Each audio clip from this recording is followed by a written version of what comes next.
Mes amis, nous sommes ici réunis dans un contexte de tension sociale extrême, de rupture de plus en plus profonde entre la classe dirigeante et le peuple. Nous sommes donc de nouveau présents dans la rue, à Lyon et partout en France, pour amplifier la pression sur cette oligarchie crapuleuse. Bravo donc à chacun d'entre vous pour votre présence aujourd'hui. Vous êtes le visage d'un peuple qui n'a pas dit son dernier mot et qui défend avec vigueur son honneur et sa liberté. Liberté, liberté, liberté, liberté, liberté. Complètement injuste à plusieurs raisons, puisque finalement le seul argument du gouvernement, il n'en a quasiment pas pour défendre cette réforme, elle serait pécuniaire. C'est-à-dire il nous manquerait potentiellement 10 milliards d'euros d'ici quelques années pour financer la réforme des retraites. Mais qu'est-ce que 10 milliards d'euros? Le budget de l'État aujourd'hui c'est 1200 milliards. C'est-à-dire c'est à peine 1% du budget de l'État et donc on ferait travailler 40 millions de personnes 2 ans de plus pour 1% du budget de l'État. Ça ne tient pas la route. C'est pour ça que les gens aujourd'hui ne se trompent pas. 91% des actifs aujourd'hui sont contre cette réforme. Les gens ne sont pas bêtes, ne se trompent pas. C'est une réforme qui lui est imposée d'en haut et qui est complètement injustifiée. Et donc finalement, pourquoi fait-il ça? Lui-même ne le sait pas, je pense. Le coup de force avec l'emploi du 49.3 doit se solder par une motion de censure. Le gouvernement Borne doit partir. Et doit s'en suivre la dissolution de l'Assemblée nationale. Pourquoi? Parce que le juge de paix, c'est le peuple. Et le peuple doit s'exprimer dans les urnes. Nous appelons donc solennellement tous les députés de l'opposition, quel que soit leur bord politique, quelle que soit leur couleur politique, à voter cette motion de censure et à censurer le gouvernement Borne. Ceux qui ne le feront pas porteront devant l'histoire la lourde responsabilité du chaos qui va venir. Car si le peuple ne peut s'exprimer démocratiquement, c'est la rue qui descendra dans l'hémicycle.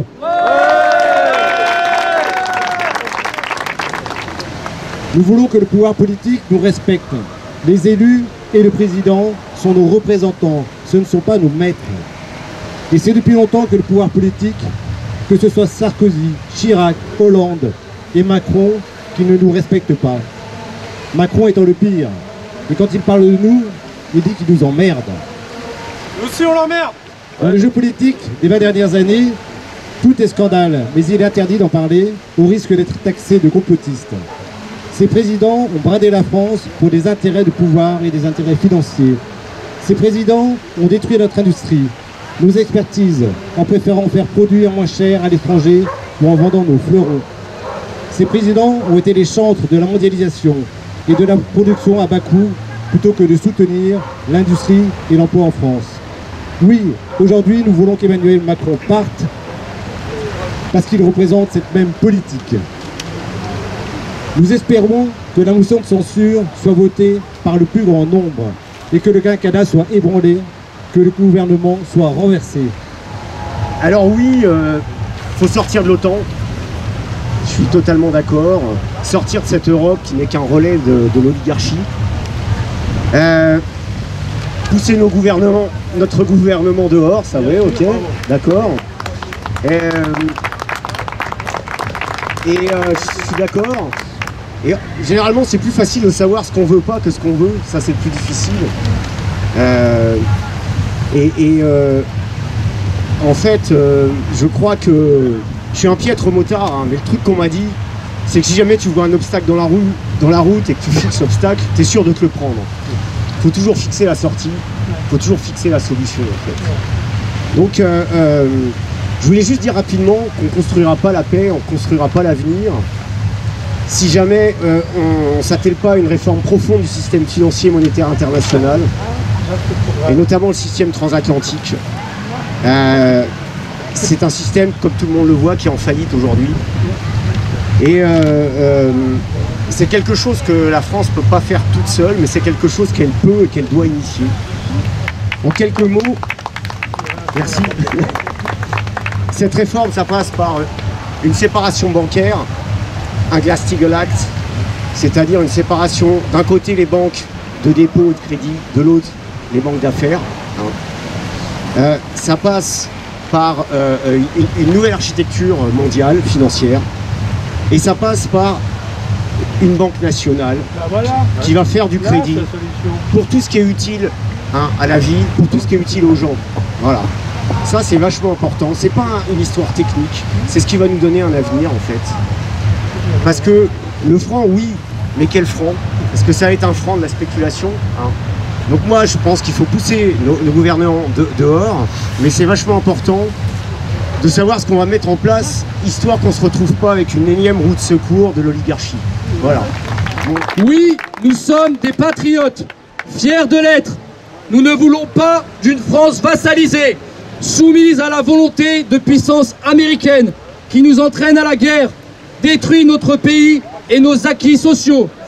Ensemble, crions notre volonté d'indépendance. Brexit, Brexit, Brexit, Brexit, Brexit, Brexit.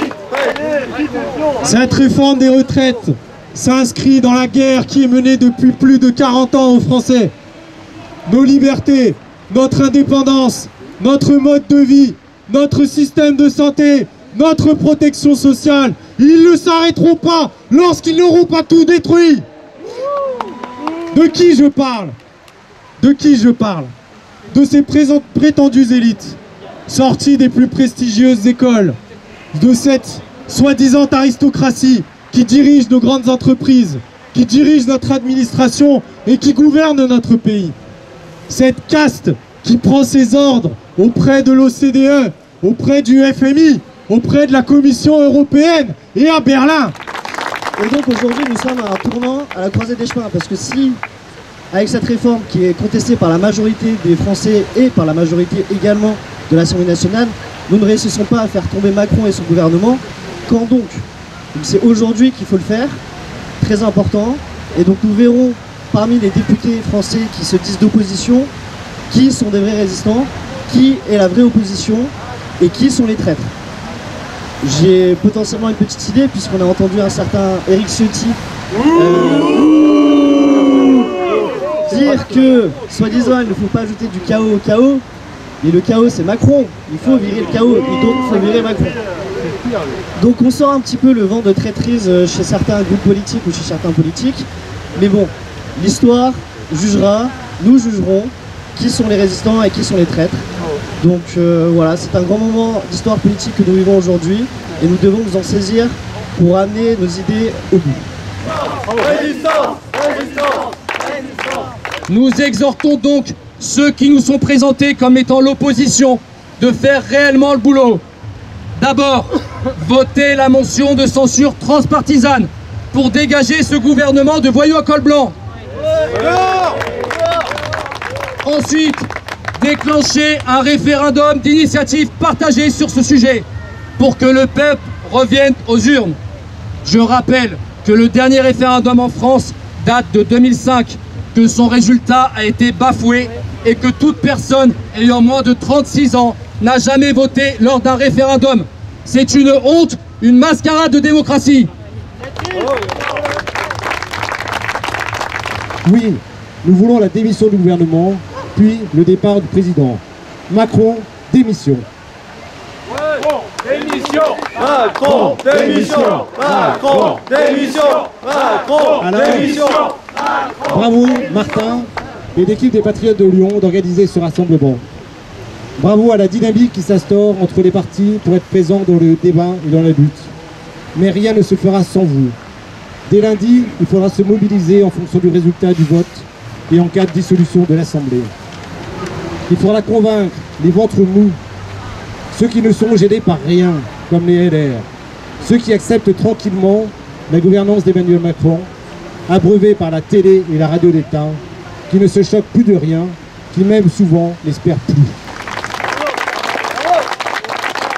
Ces partis d'opposition font perdre un temps précieux à la France et n'ont pour l'instant montré qu'ils n'étaient que les précieux auxiliaires de l'oligarchie.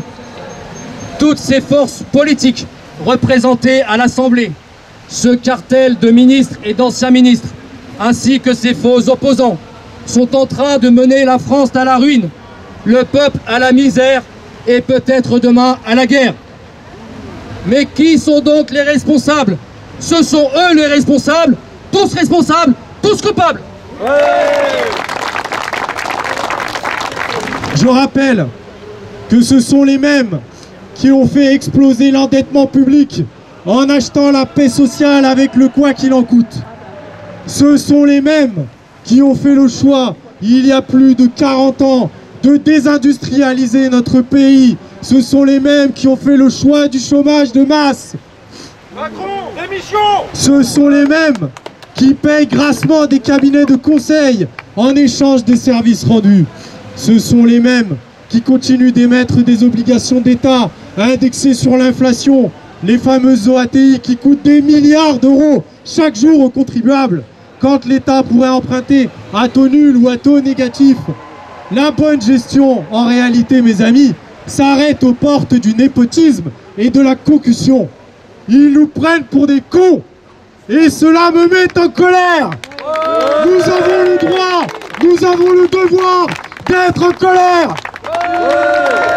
C'est de cette manière que nous pourrons sortir de cette crise profonde par le haut, en dégageant la caste politique malfaisante, en sortant des structures supranationales comme l'Union européenne et l'OTAN, et en instaurant une véritable démocratie directe. Alors continuons le combat, continuons à diffuser nos idées de liberté et de souveraineté sur la place publique, en étant de plus en plus nombreux à chaque rassemblement patriote. Ne relâchons pas la pression et battons-nous jusqu'à la victoire. Vive la liberté du peuple français! Vive l'Union des patriotes! Vive la France! Vive la France!